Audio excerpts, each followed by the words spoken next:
సమర్థ సద్గురు సాయినాథ్ మహారాజుకి జై. సాయి భక్తులందరికీ నమస్కారం అండి. అందరూ ఎలా ఉన్నారు ఫ్రెండ్స్? మన సాయినాథుని దయ వల్ల అందరూ సంతోషంగా ఉంటారు అని మనస్ఫూర్తిగా కోరుకుంటూ ఈ వీడియో స్టార్ట్ చేయబోతున్నానండి.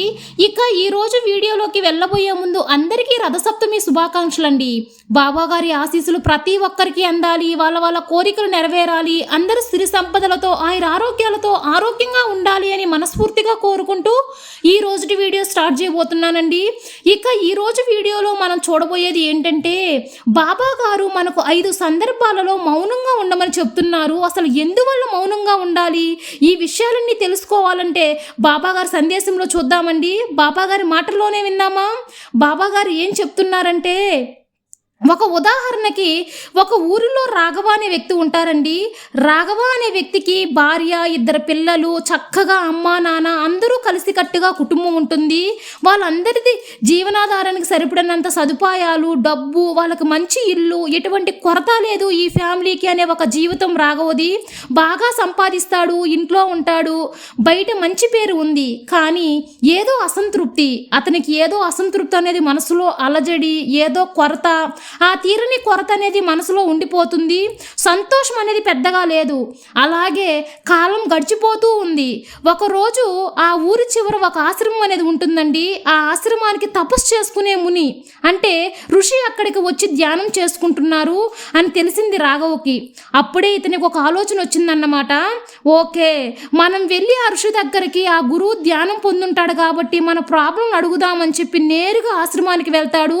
వెళ్ళి గురువు గారికి నమస్కారం చేసుకుంటాడు. చెప్పు నాయనా, ఏంటి నీ దిగులు, ఎందుకు నన్ను చూడాలని వచ్చావు అని అడుగుతాడు ఆ ఋషి. ఏం లేదు, జరిగిందంతా చెప్తాడు. అంటే నాది మంచి కుటుంబం, నాకు అన్ని సదుపాయాలు ఉన్నాయి, కొరత లేదు, కానీ మనసులో దిగులు, సంతోషం అనేది పెద్దగా అనిపించదు, ఎందుకున్నాను అన్నట్లు అనిపిస్తుంది, ఎందువల్ల అని చెప్పి నాకు అర్థం కావడం లేదు అని చెప్పి రాఘవ ఋషి దగ్గర చెప్తాడు. అప్పుడు ఋషి, సరే నాయనా, నీ మనసులో దేని గురించి అసలు నువ్వు బాధపడుతున్నావు, దేని గురించి అసలు నీకు మనశ్శాంతి అనేది లేకుండా పోతుంది, ఆ విషయం నాకు తెలియాలి అంటే నువ్వు చెప్పాల్సిందే కదా. కాబట్టి నీకు ఏ విషయంలో నీకు మనసులో కొరతగా ఉందో చెప్పు, దానికి నేను ఒక మంచి పరిష్కారం చెప్తాను, నీ జీవితానికి, నీ సంతోషానికి ఒక దారినే చూపిస్తాను అని ఋషి చెప్తాడన్నమాట. ఏం లేదు స్వామి, అంతా బానే ఉంది, నేను ఒక విషయం చెప్తే ఎవ్వరూ నా మాట లెక్కలో పెట్టుకోరు, నువ్వు ఏంటి అని చెప్పి తీసి పారేస్తారు. బయట వాళ్ళే కాదు, ఇంట్లో వాళ్ళు కూడా నన్ను పూచుకు పుల్లలా తీసి పారేస్తూ ఉంటారు. నా మాటకి అస్సలు విలువ అనేదే లేదు, నేను మాట్లాడితే చెవి పెట్టి అస్సలు వినరు, నాకు ఇది ఎంతో కొరత అనిపిస్తుంది, నాకు ఎంతో బాధేస్తుంది అని తన మనసులో ఉన్న కష్టాన్ని చెప్పుకుంటాడు రాఘవ. అదే కదా, రానాయన నీకు ఒక విషయం చెప్తానని ఒక చెట్టు కిందకి తీసుకెళ్తాడన్నమాట. నేను ఈ ఆశ్రమానికి వచ్చే దారిలో ఒక పెద్ద చెట్టు ఉన్నది, చూడు కనిపిస్తుంది కదా, దూరంగా ఆ చెట్టు మీద ఒక 20-30 కాకులు అనేవి కావు కావు అని అరుస్తూ ఉన్నాయి. కానీ ఊరి జనం మొత్తం ఈ దారిలోనే వెళ్తున్నారు, నీళ్లు తీసుకెళ్తున్నారు, కట్టెలు తీసుకెళ్తున్నారు, పిల్లలు ఆడుకుంటున్నారు, కానీ ఎవ్వరూ కూడా ఆ కాకులు గోల అనేది పట్టించుకోలేదు. తర్వాత ఇంకొంచెం దూరంకి వచ్చిన తర్వాత అదిగో కనిపిస్తుందే, ఆ పార్కు లాగా ఉందే, ఆ కొండల మధ్య వర్షం వచ్చి సాగింది. ఆ వర్షానికి అక్కడున్న నెమలి పురివిప్పి ఆడడం ప్రారంభించింది. ఆ అరుపులకి తన పురివిప్పి నాట్యం చేసి అరుస్తూ ఉంది. అది చూడడానికి అందరూ దాని అరుపులు విని ఆ నెమలిని చూడడానికి ఊరి జనమంతా పరిగిస్తూ వెళ్ళారు. ఎక్కడ పనులు అక్కడ ఆపేసి ఆ నెమలిని చూడడానికి వెళ్ళారు. ఇందులో అర్థం ఏంటో తెలుసా? ఈ నెమలి ఊరికే వచ్చి కూయదు, అది ఇష్టం వచ్చినప్పుడే కూస్తుంది, దాని పురి అప్పుడే విప్పుతుంది. అలాగే కాకులు ఎప్పుడు పడితే అప్పుడు అరుస్తూ ఉంటాయి.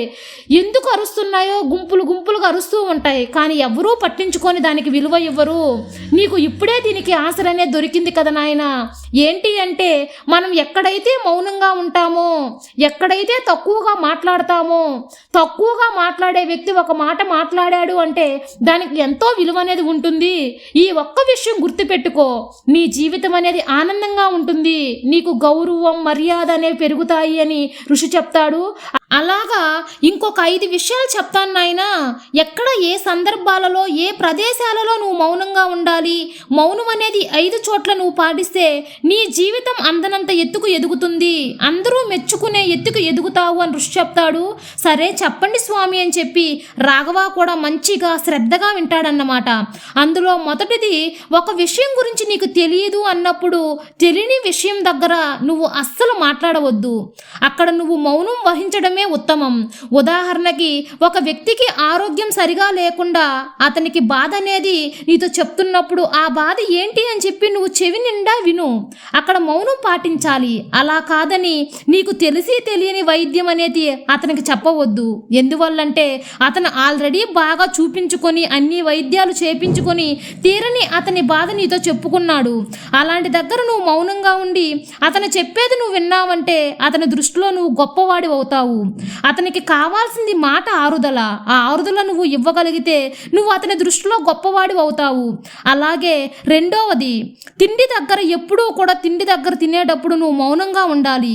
నువ్వు తిండి దగ్గర తినేటప్పుడు మౌనంగా ఉండకుండా ఏదో టీవీ చూస్తూనో మొబైల్ చూస్తూనో లేకపోతే ఇతరులు మాట్లాడుతూనో అవతల వాళ్ళని తిడుతూనో ఏదో రకరకాల ఆలోచనలతో తింటే నువ్వు తినే తిండి అనేది నీ ఒంటికి పట్టదు.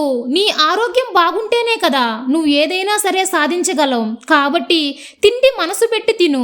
నీకు ఈ తిండి కంచంలోకి చేరింది అంటే దీనికి ఎంతమంది పాటుపడ్డారని ఒక్కసారి స్మరించుకొని వాళ్ళకి మనసులోనే ధన్యవాదాలు చెప్పుకో. నీ కులదైవానికి నీ ఇష్టదైవానికి ధన్యవాదాలు చెప్పుకో. అప్పుడు అది అన్నానికి చాలా విలువనిచ్చినట్లు అవుతుంది. ఎక్కడ కూడా నువ్వు తిండి దగ్గర మౌనంగా ఉండాలి. ఇక మూడవది ఏంటి అంటే, కోపంలో ఉన్నప్పుడు ఎప్పుడూ కూడా కోపంలో ఉన్నప్పుడు అస్సలు మాట్లాడకూడదు. కోపంలో ఉన్నప్పుడు మౌనం అనేది వహించాలి. కోపంలో అనవసరమైన మాటలు అనేవి బయటికి వస్తాయి. అలాంటప్పుడే నువ్వు మౌనం వహిస్తే ఇతరుల దృష్టిలో నువ్వు దిగజారకుండా ఉంటావు. ఆ మాటల వల్ల నువ్వు ఒక మాట అనేది అనేసావంటే తర్వాత నువ్వు ఆ మాటను తిరిగి తీసుకోలేవు. కనుక అనవసరమైన మాటలు మాట్లాడవద్దు. కోపంలో ఉన్నప్పుడు నీకు కోపం వచ్చింది, నీకు అనవసరంగా మాటలు వస్తాయి అన్నప్పుడు ఒక గ్లాస్ నీళ్లు తాగు, లేకపోతే కొద్ది దూరం నడువు.